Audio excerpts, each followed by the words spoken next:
Hey people of YouTube, for the past several months I've been shooting sports with my Nikon Z8 camera and 70 to 200mm lens. And now that I've captured several hockey and volleyball games, I thought I'd give you a little update on my experience so far and what it's been like to get the best out of this system. And you know, the trick to getting the best out of your camera is to understand its personality, its quirks, know how it operates, and then, adapting your technique to take full advantage of that. And that's what I've been doing for the past while. Probably the area I've spent the most time experimenting with is the autofocus system. Now, you'll recall from my previous videos that the Z8 gives you several options for the autofocus area mode, which is all about how the focus point is selected. Now that I've shot more events, I've found that either wide area S, or small, or dynamic area S work best for capturing fast-moving action, with wide area S being my preferred option so far.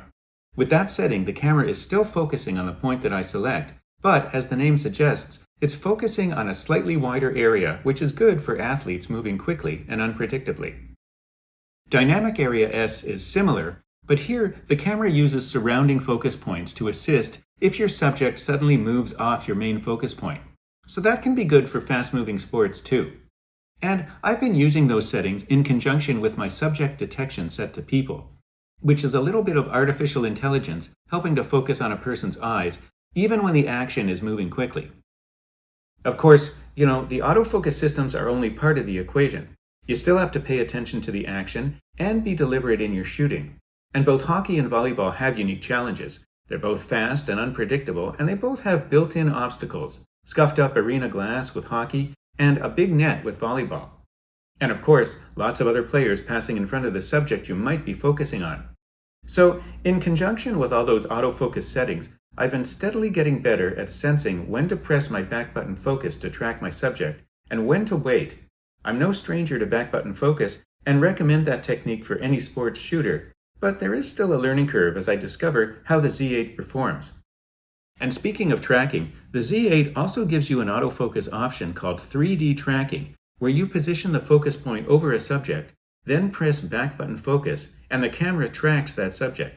However, I've found that the 3D tracking setting is not my best option for sports, as subjects move too unpredictably and too quickly.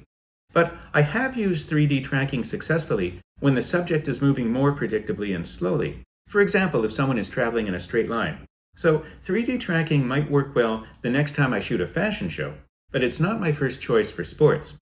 And I also bumped up my frame rate to 10 frames a second from 8, as I noticed I was sometimes missing getting the ball or the hockey puck in the frame at the slower rate. And as a result, I have captured some great sequences. Now, one thing I don't like about how the camera operates is that it seems to take about a second to wake up from a dormant state. So in other words, if I have the camera down during a break in the action and then all of a sudden something happens, I bring the camera up to shoot. If I hit that back button focus, it does take about a second for the viewfinder to come on for the camera to be ready.